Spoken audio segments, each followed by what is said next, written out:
Hello everybody, welcome to Awesome Rusty Bucket. Subscribe to the channel if you haven't already and drop a like on this video. I'm trying to hit 80,000 subscribers on this channel by the end of the year, so your subscription would be much appreciated. Also drop a like on this video. It only takes 1 second and makes a massive difference.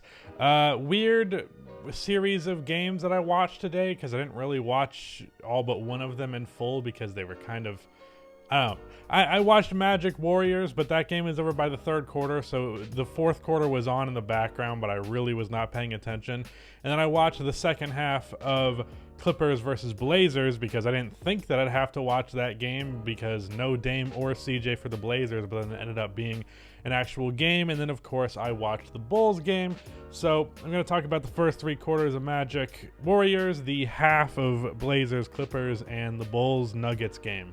So first, let's talk about this Magic Warriors game. I mean, there's really not all that much to say about this game because it's the Warriors versus the Magic. Now, the reason initially that I decided to watch this game was I was actually going to watch the Blazers-Clippers game, but then I saw that the Dame and CJ were not playing, so I was like, oh, that'll be a blowout, so let me go watch another game.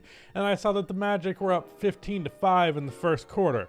As soon as I turned the game on, the Warriors immediately figured it out. Like, Steph hit a 3, Wiggins hit a 3, and they were just like right back in it immediately. So sorry, Magic fans.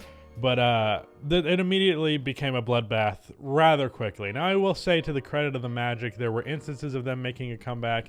And I think at some point in the third quarter, they got it down to like a 15-point game when it was like a 25-point game at one point. But then Andrew Wiggins happened.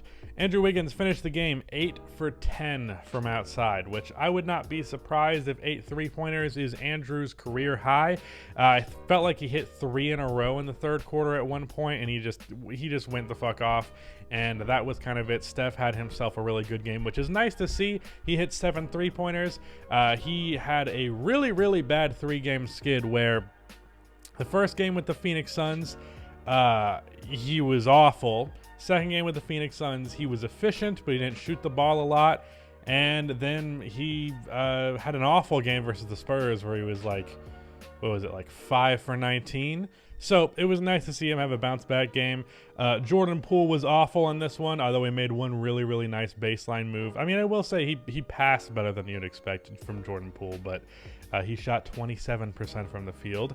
Draymond Green actually was kind of screwed over by Jordan Poole on a couple of different plays where he set Jordan up for a shot and it just did not go. There was one where he threw a fantastic, it was either between the legs behind the back or just behind the back pass to Jordan Poole right into the shot, and then Jordan airballed it.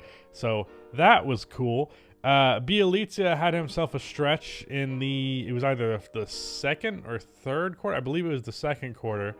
And yeah, that was cool. He hit pick and pop 3-pointer or 3 at the top of the key, had a drive off of the dribble. Obviously, it's a drive. Drives come off of the dribble. I don't know why I felt the need to clarify that. And on Orlando's end, I will say, Cole Anthony, first of all, it seems like his scoring is slowly starting to dwindle a little bit. I noticed his efficiency at the very least has gone down. In this game, he was 3 for 11, which was awful. And he had a couple of different bonehead plays guarding Steph. And, you know, I don't expect you to defend Steph and not have a few plays where you get embarrassed because it's Steph. But he had one play, so the first play of the game that I saw, just went under the screen on Kevon Looney. And it's like, or not, sorry. He ran right into the screen. He didn't try to avoid it. That's what I meant to say. It was actually more so, I guess, to blame on Gary Harris for not stepping up. But regardless, not well defended by Cole, and there were a couple of other instances of that in the game. RJ Hampton had himself a really good game. And that he got a really nice and one that made Steve Kerr have a temper tantrum on the bench. But yeah, pretty bog standard, really good team, beats the shit out of a not good team. Even though the Magic are fun, and I think they're not a bad team. Ultimately, pretty obvious the Warriors are going to win this one. So let's talk about the Blazers-Clippers game, where to me it was obvious that the Clippers would win this one, and then ultimately they did.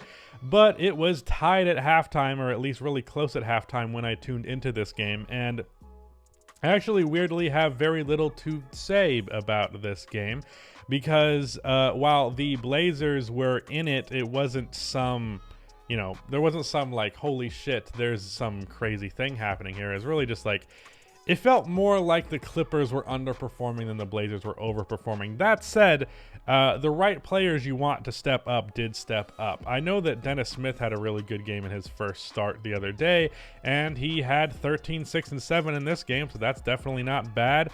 And Nurkic just was bullying the Clippers in the paint all fucking game. Multiple post-ups, multiple finishes in the paint. Jesus. And then Norman Powell, he was creating offense. He's the team's third best scorer, and with Dame and CJ not playing, he's the best scorer. So, yeah, really good stuff from them in that regard. But overall, as I said, this game felt like the Clippers just didn't really have it, and that was the reason. Because if you look at the box score, the Blazers scored 90 points, all right? It's not like they made up for Dame and CJ not being there, because they didn't. They scored 90 points, which is really bad. But the Clippers offense was really struggling, and it was kind of that way the whole game, or at least I should say in the second half. But it really came down to the last 3 or 4 minutes of the game where suddenly the Clippers flipped a switch.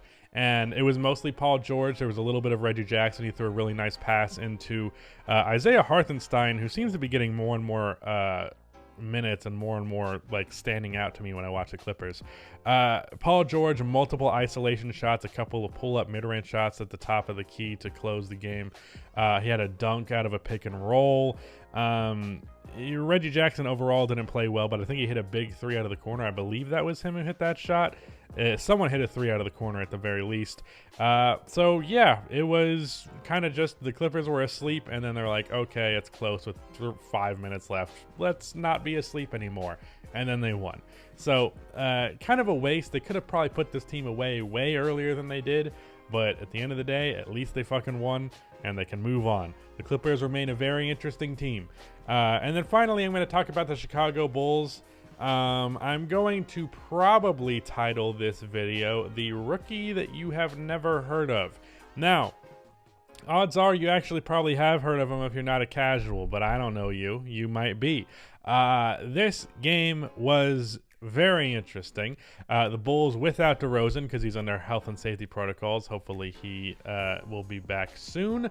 No Alex Caruso. I believe he has a groin injury or something like that. Something minor because he's a questionable game to game. But I think they need to give him time on that. And then I think that's the only major thing. But with that being the case, Ayo Dosunmu got the start, as did Derrick Jones Jr., who I've been arguing has been deserving of the start forever now. So I was glad to see him get that. Also, Javonte Green is out. That's the guy I was thinking of.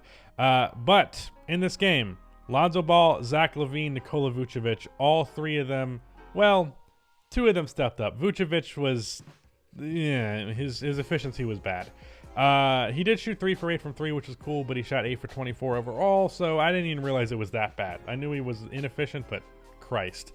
But Lonzo stepped up, finished with 20-10, 4 and 4, and he hit 4 3-pointers, including some really big ones in the second quarter as the Nuggets felt like they were about to run away with it.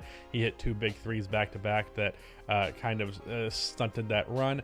Zach LaVine had himself an amazing third quarter. He also had one of his best passing games of the season. The one pass that stands out to me especially was in the fourth quarter when Derrick Jones Jr. cut and he made a dump-off pass to him on the drive. And I know that's an instance where Zach would typically go up on the big man, but he didn't do it. He decided to not look for his shot and look for somebody else's, and that was nice to see. It's some growth. But the guy who stood out for the Chicago Bulls in this one was, as I mentioned earlier, Ayo Dosunmu, who finished with, in his first start of his career, first of all, played the most minutes. He played 42 out of 48 of these minutes. He finished with 11 points, 6 rebounds, and 8 assists. 4 for 6 from the field, 1 for 2 from 3, got 2 free throws. He did have 3 turnovers, but overall, the guy was just making winning play after winning play. And ironically, I think Ayo is going to be in a similar vein to an Alex Caruso type of player, or a Marcus Smart type of player, or depending on how you feel about him, a Patrick Beverley type of player. I lean more positive on Patrick Beverley. Some people think he just sucks but pretends to be good. But the hustle guard who just makes the right play constantly. Io doesn't really hunt for shots. He takes them when appropriate. Like, he probably has the perfect balance of, you know, appropriate moment to take a shot. He has a good floater that he goes to. He's pretty good at finishing. His three ball right now, it's going in at 41%. He's shooting like 1 a game, so I'm not going to say he's good at it yet, but it does go in. He's taking a couple of mid-range pull-ups, and those have looked good. So his scoring is fine. Nothing outstanding, but it gets the job done for sure. But his defense, I don't know what his height is, but I can tell you that his wingspan has to be impressive. At the very least, seems like it. Constantly deflecting passes and things like that. Got a steal today that resulted in a really cool pass to Zach LaVine. His playmaking, he actually averages like 1 assist a game. I was surprised by that because he finished this game with 8. Feels like he has a lot of really nice passes. He had one great pass to Tony Bradley, who was in the paint left wide open, and it felt like Io was going to drive, and Denver all thought he was going to drive, but he made the pass, and that was the dunk. But Io just does all the little things, and to see, the thing is that he is a second-round pick. He was the 38th pick, if I remember correctly. To get someone who's as good as Io DeSumo is out of the second round is really good. I was very hesitant at first with him being in the rotation. If you track back to early on in the season, I was like, hey, why is this guy playing as much as he is? At this point, even when Kobe White is back, I didn't even mention him of players who were gone, so that says all you need to know. Even when Kobe White is back, Io just brings more to the table. Like, Kobe might have a higher ceiling for when he has one of his microwave 7 3-pointer nights, but on a game-to-game basis, Io DeSumo every time is bringing good defense, good hustle plays, finishing plays, and creating them occasionally for himself and others. And I just really appreciate that aspect of his game. And I think more people should talk about him. He's probably not going to make an all-rookie team because his opportunity is limited, but the fact that he is someone who could even potentially be in that conversation as a second-round pick says a lot. Absolute steal. One of the biggest steals of the draft so far. Denver, on their side of things, it was a very, very even affair with their starting lineup, and then their bench unit did fuck all. Their bench scored 10 points. Not good.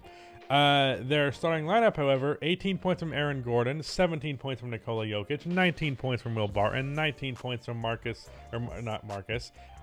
Morris, and 14 points for Jeff Green, as well as 13 rebounds, and Nikola Jokic finished with 15 assists. Now, Jokic did have himself a bit of a struggle game in terms of scoring the ball, but that was because the Bulls were double teaming him, which I didn't necessarily agree with that decision. But overall, it resulted in the Nuggets scoring just 97 points and Jokic shooting 35% from the field. It did also result in 15 assists, but I guess ultimately it was the right decision. He did have a triple-double. He did have a little stretch at the start of the fourth quarter as the Bulls had a sizable lead where he turned like a 15-point lead to a 9-point lead in a very short stretch, and I was like, oh, fuck. Here comes Jokic. He's going to ruin my night. But then the Bulls immediately went on a run themselves, and Jokic didn't really do much after that. So overall, you know, not that much to worry about. Also, Jokic's defense is no joke, dude. Jokic is a good defender now. And if Jokic is a good defender, he might be the best player in the league. He's at the very least closer than he already was. Like, he was somebody who was like, he's actually way closer than a lot of people think. He just straight up needs to be in that conversation. Like, I don't need people hearing Nikola Jokic is the best player in the NBA and they feel like that's a wild take. It's definitely not a wild take at this point if he's also a good defender. Unfortunately, Denver's bench brings nothing to the table at this point. Most of the time, there are guys who are capable and guys who are there's basically this is a team, a bench of a bunch of like 8th or 9th best players on the team, but they're not getting a 6th or 7th or 8th most of the time. So the bench kind of fucking sucks. And the starting lineup is cool, but, you know, guys being back from injury would mean that 2 of these guys go to bench. That would be Monte Morris and Jeff Green, and that would make a huge difference. But Michael Porter Jr. is not here. Jamal Murray's not going to be here till a decent bit later in the season. So, yeah, sucks for Denver. So this was actually a weirdly long recap. I didn't mean for this to be fucking 15 minutes of recording, but there it is. Anyways, that is it. Goodbye.